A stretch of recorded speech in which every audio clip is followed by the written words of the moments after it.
What's going on, people? We are Tottenham TV back here for another Tottenham update for you guys. And the last update we gave you was Tottenham and Bournemouth are very close to agreeing a deal for Dominic Solanke to move across to London. And Paul O'Keefe, since doing that update, has given us a bit of insight into the deal. And he says that Tottenham have agreed to pay Bournemouth 57 million for Dominic Solanke, with 30 million up front, some minor add-ons on top of that figure of approximately 3 million, working to complete the deal for the striker who they desperately want to come. He also says that Dominic Solanke is desperate to join Tottenham Hotspur as well. Paul O'Keefe also says that Spurs first pushed for Solanke, but they pushed them up the list 7-8 weeks ago and started to analyse their top targets intensely and work on them. Ange believes Solanke has every attribute he looks for. Further talks to conclude the deal for a striker will be scheduled today. The Times said that Tottenham deal to sign Dominic Solanke is close to 60 million for the striker, and finalising the payment structure with Bournemouth. The move is expected to be completed next week, and he'll be in contention to play Leicester City. And Mike McGrath says that Tottenham and Bournemouth are negotiating the payment terms of a deal for Dominic Solanke, which could be worth up to 60 million with significant initial payment terms. Solanke was the top of the striker shortlist with Spurs this summer.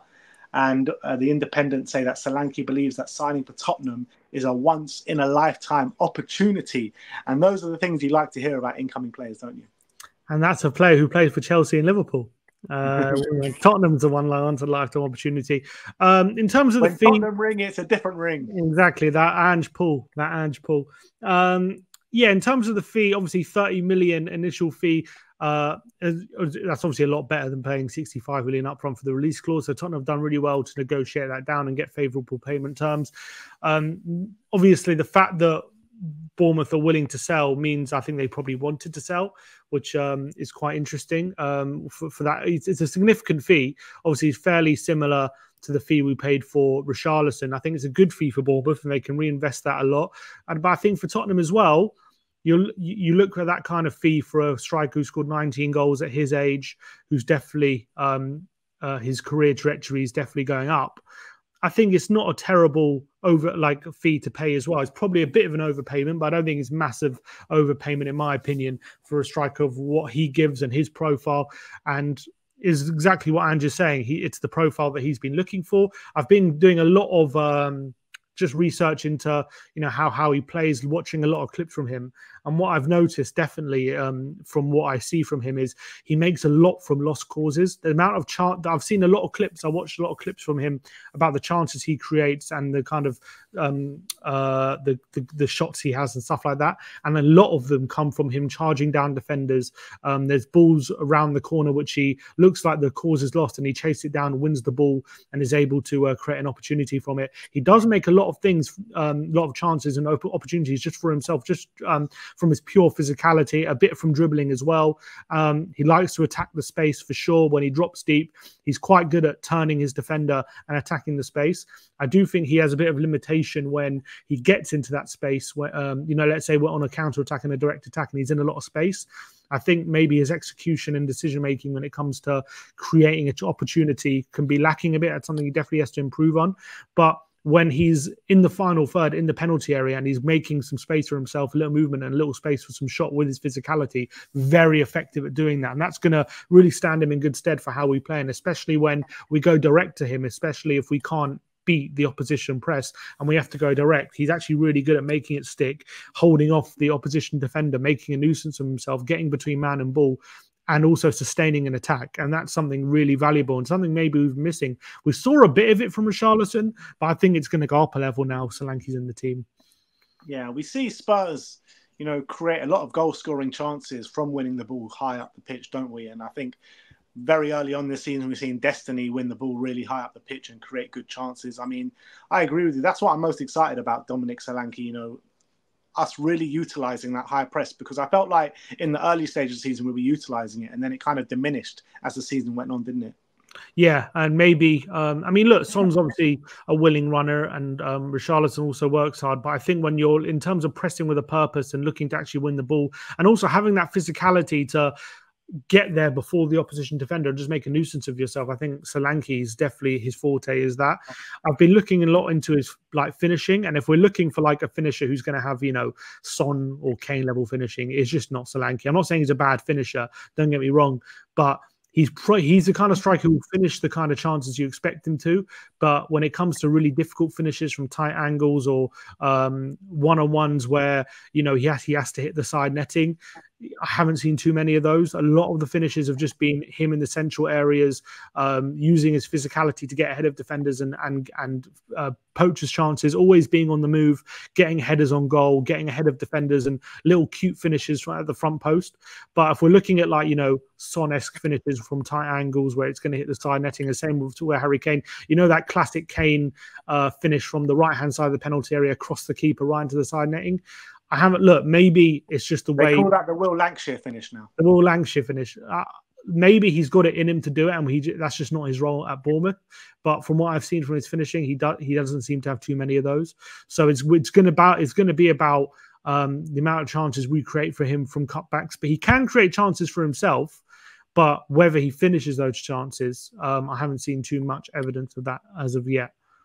Yeah. Look, at the end of the day, right, if you want a player that has the finishing levels of Harry Kane and Son Heung-min. That's the thing. Yeah, exactly. Like, who has that? Yeah, exactly. You're looking at Haaland or like Benzema, or I mean, obviously Benzema's getting old. Like, so many sitters. Like, I think Kane's a bit much, and Kane and Son are both more clinical than Haaland, in my opinion. Yeah, if you're looking, look, strikers in world football right now who have that ability to finish like Kane and Son. I mean, to be honest, they're probably in a world of their own anyway. So, yeah, if that's what people are expecting, that's all I'm saying. He's probably not going to be that. But this is a guy who basically, if you give him enough chances, he will score lots and lots of goals.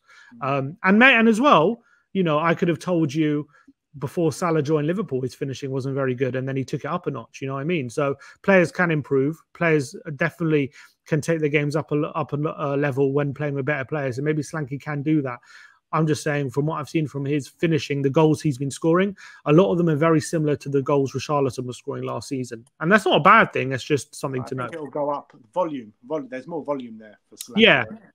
And I also think he'll do a lot. He'll win the ball a lot more high than Richarlison in terms of when he's chasing lost causes and it looks like the ball's gone and we're losing the ball. Solanke's got this knack of being able to get there ahead of the defender and make something of it. And that will be very valuable for us.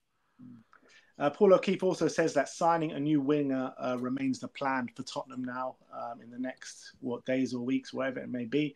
But that winger is not going to be Pedro Neto, as he's been given the here we go to Chelsea, a significant fee. I think 60 million is what they're talking about. I'm not sure if it's euros or pounds. Liam Keane from the Star, he's actually a Wolves correspondent for them, says that Spurs made a player plus cash offer for Neto, which was rejected for Wolves, and Spurs did offer Ollie Skip in that deal. We don't know how much was offered with it, but I imagine it's not wasn't such a significant fee. Probably about 20-30 million plus Ollie Skip is what they offered. Yeah. But Neto is going to Chelsea. Yeah, it was a bit gutting because we know what a valuable asset he could have been for us if he stayed fit. Obviously, they're talking about 60 million euros. From what I gather, it's around 51 million plus add-ons, which is expensive. Obviously, I've always been on the side that we should be looking at him, but not for an exorbitant fee given his injury record. I said 60 million I wouldn't sign him for, and Romano has commented saying Tottenham were never going to bid 60 million for Neto. So I think it makes sense. And I also, you know, if the deal was, let's say, 25 million plus Skip, that's probably Tottenham were looking at a deal around 45 million. I'm assuming that's probably around the ballpark we were looking for. So it's a bit gutting he's going to a rival. It's a bit gutting that deal is now dead, but we have to move on from it. They're going to hopefully we'll sign a player who's got a better injury record and can be just as good a fit. And that's the mission for Lange to find. There are wingers out there. It's about just finding the right one, and hopefully we can get one through the door before the end of the window. But I do think Chelsea have got a good player, and if he does stay fit at Chelsea, or however unlikely that may be, if they do manage to do it, I mean, they might have a bargain. Yeah. I just can't. I mean, I just can't see it happening. The guy has just been. He just hasn't been able to get on the pitch for any significant amount of time since joining Wolves, really. And look, I know he's a top quality player, and I know he's exactly what we need. And I've always been of the thinking that I don't really want him because of that, because of the injury record. But now he has gone, I am a little bit like being like, oh, I wish we would have got him. But that's just kind of like, you don't want something until it's gone, or you don't miss, those kind of sayings. But I do feel like we should be going for Johan Bakayoko. I feel like he's the guy that we need. Yeah, I agree as well. I think he's got the skills. He's got the power in that left foot. He can go both ways as well. He's not really a player I see playing left wing and right wing. I think he's definitely more, unlike Neto, I think he's definitely a lot more comfortable on the right than he is on the left. But from what yeah, it's fine. That's all we need. We've got cover on the left. Obviously, we've got Mikey Moore as well, who can cover the left, and Werner and Son. So we've got cover there. We just need more competition for Brennan, and I think he could definitely fit the bill. If we're looking for another marquee signing on the right wing, I think he could definitely do the job, and I think he would be a very exciting prospect. So he'll definitely be the one. It might be more expensive than Neto potentially, but I think at this stage, if you need that player in, we might have to bite the bullet and just pay the money. But we'll see if we do it.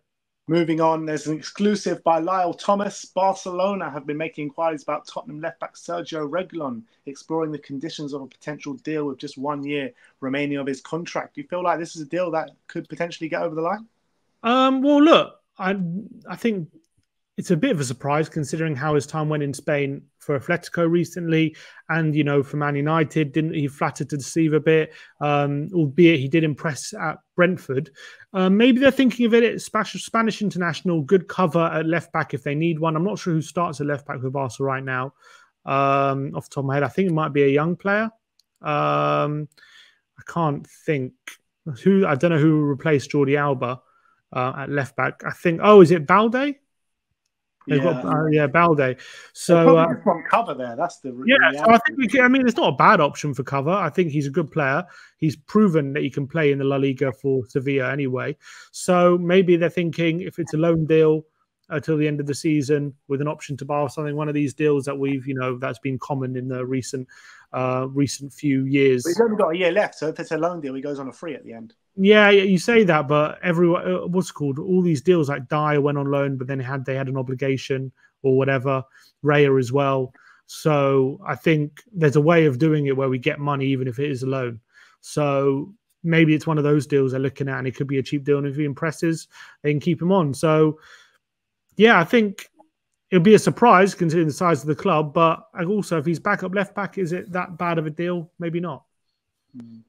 I want to talk about Jude Sontop-Bell because the Mirror reporting that Tottenham have informed Jude Sontop-Bell that he can leave the club on a permanent basis this summer.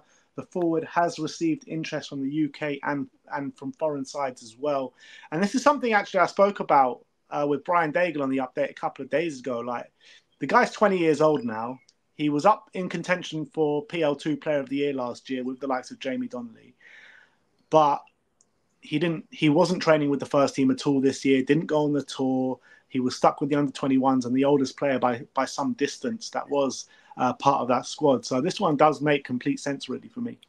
It makes sense, but it's a shame considering how good he was in the PL2 and he didn't quite make the grade when it comes to getting first-team opportunities. But the reality is we've got so many talented young players, it's ruthless. It's kind of anyone who misses out could potentially be a very good player. But because, Donnelly and Lancashire and Moore and Devine, because they're doing so well and they're maybe I don't know if they're a different level, but because they're playing so well, they're the ones chosen.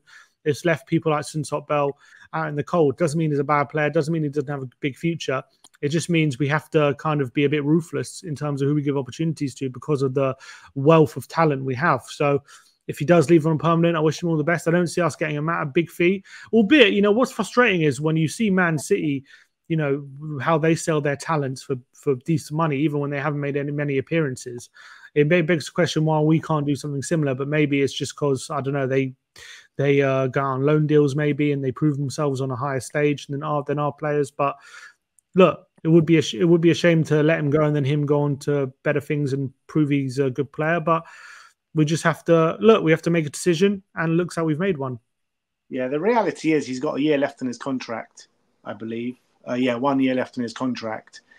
And he did have a significant drop-off in the PL2, even in the PL2 last season. So maybe that's part of their thinking as well. But I do hope he does go on to pastures new and really makes a career for himself. But last but not least, just back on Emerson Royal, Daniel Lungo says that Emerson is expected to travel to Milan tomorrow to complete his transfer from Tottenham to AC Milan. And we saw clips online of Bissouma and Emerson having a little bit of an embrace, saying goodbye to each other as well. So, look, sad to see Emerson go, but also happy to see him go in the same way. Yeah, I think it's the right thing. To be honest, let's might as well, as we're here, we can probably get it up. There we go.